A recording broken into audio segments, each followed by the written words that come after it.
doing scrambled egg supper.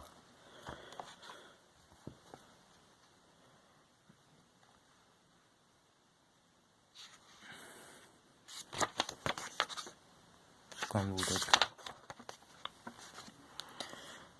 I don't like to brag, I don't like to boast, said Peter T. Hopper, but speaking of toast, and speaking of kittens and ketchup and cake and kettles and stoves and the stuff people bake, well, I don't like to brag, but I'm telling you, Liz, that speaking of cooks, I'm the best that there is. Well, only last Tuesday when your mother was out, a really cooked drink worth talking about. You see, I was sitting here resting my legs, and I happened to pick up a couple of eggs, and I sort of got thinking it's sort of a shame. Scrambled eggs always taste always the same. And that's because ever since goodness knows when, they've always been made from egg of a hen. Just a plain common hen, and what a dumb thing to lose, with all of the other fine eggs that you could choose. And so I decided that just for a change, I'd scramble a new kind of egg on the range. Some fine fancy eggs that no other cook cooks, like the eggs of the ruffled necked Salamagoose. A Salamagoose say that they should be good, so I went out and found some as quick as I could. And while I was hugging them back to the house, I happened to notice a Tizzle-tops grows in 3 down the street, and I knew from the looks that egg and the egg of the Salamagoose ought to mix mighty well, or taste simply soup when scrambled together by Peter T. Hooper.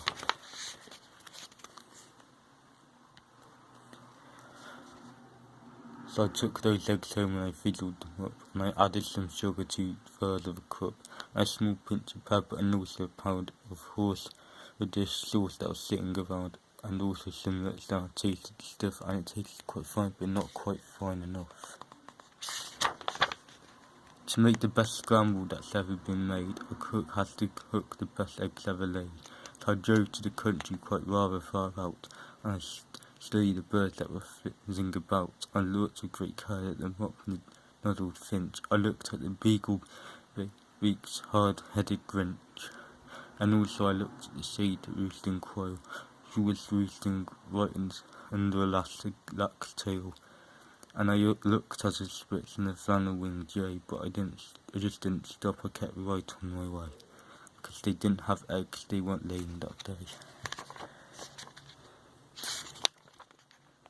They'd suddenly brought up that hill's short space, birds they were laying all over the place, great happy gay families, with uncles and cousins, all laying fine, strictly fresh eggs by dozens. That's why I'd have a scrambled more super than super. Scrambled egg soupity doopity booper. Especially looky la lippy to hooper.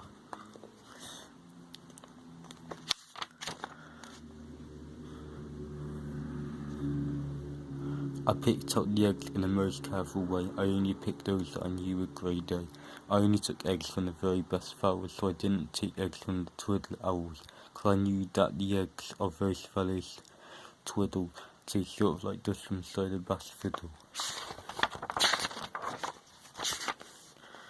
I went for the kind that were mellow and sweet, and the world's sweetest eggs are the eggs of the queet, which is due to those very sweet trouts which they eat, and those trouts were sweet because they only eat wugs, and wugs after all are the world's sweetest frogs. And the reason they're sweet is whenever they lunch, it's always the world's sweetest bees that they munch. And the reason no bee can be sweeter than bees, they only eat blossoms of beesnut trees, and these beesnut blossoms are sweeter than sweet, and that's why neighs swivel eggs from the queen. I passed up the eggs of a bird called a strudel. He's sort of a stork, but with fur like a poodle. Well, they say that the eggs of this kind of a stork are gooey like goo, and they stick to your fork. The yolks of these eggs, I'm told, taste like fleece, while the whites taste like very old bicycle grease.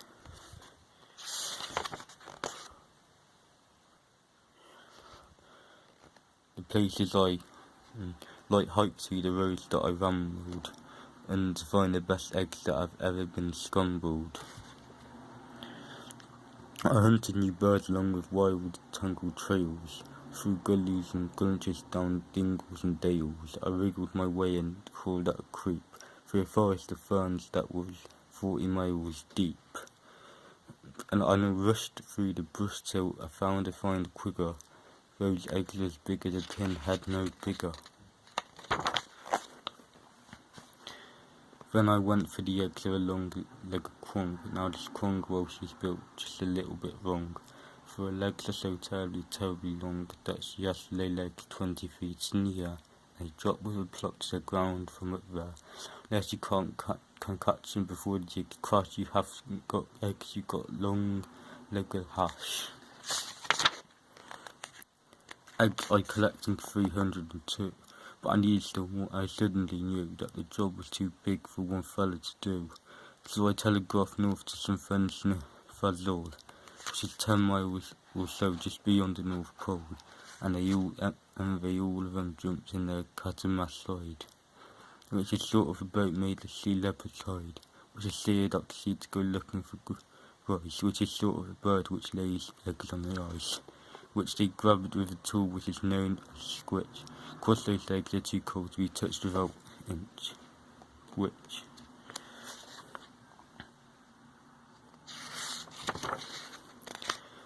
And while they were sending those eggs, I got word of a bird that does something that's almost unheard of. It's hard to believe, but this bird called the Pelf lays eggs that were 3 times as big as herself. How that Pelf ever learned such a difficult trick I never found out, but I found that egg quick. Managed to get it down out of the nest and home to the kitchen along with the rest.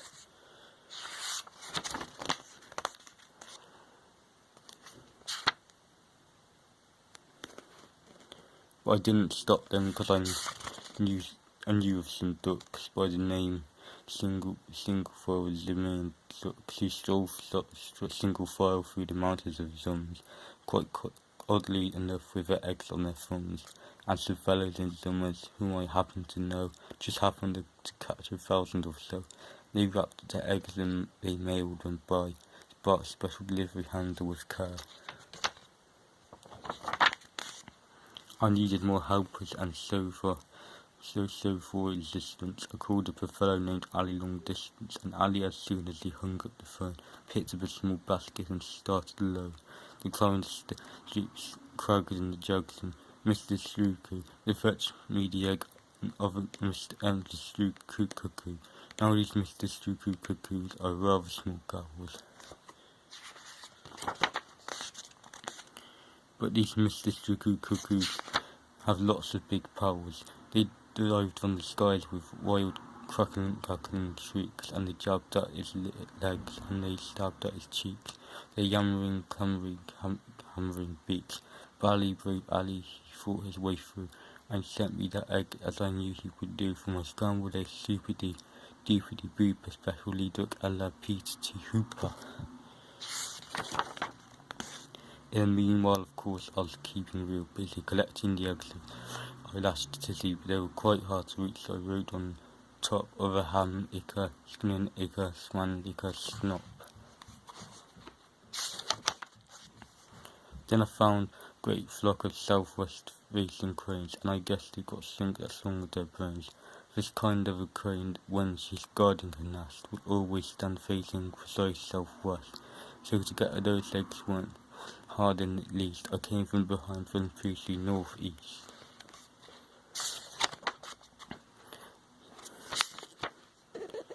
And I captured the egg of a grickly graptus, who lays him high up in a prickly cactus.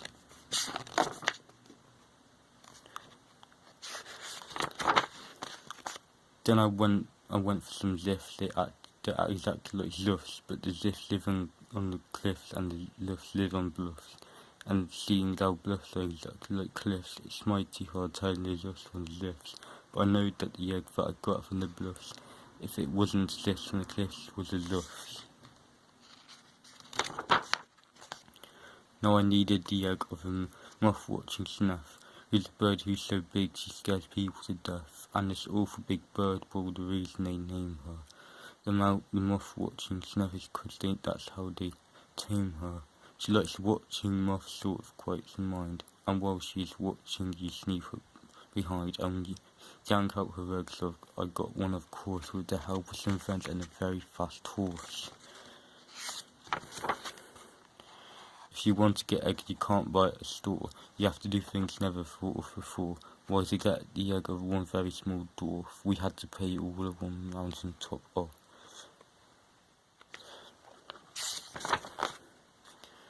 Then I heard of some birds who lay eggs, if you please, that taste like the air in the holes in Swiss cheese, and they live in big gingerbread trees, so I ordered in tree for the job with immense, but I needed those eggs and said hang was in French.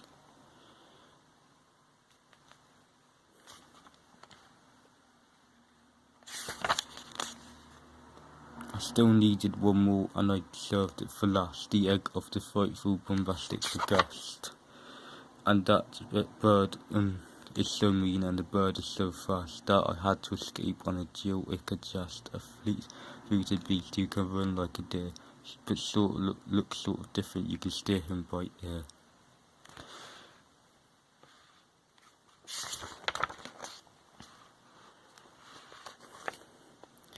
All through with the searching and all through the looking, I had all I needed now for the cooking. I rushed to the kitchen, the place where I stacked. I rolled up my sleeves and I unpacked them and cracked them. I stripped them and cooked them in 99 pans.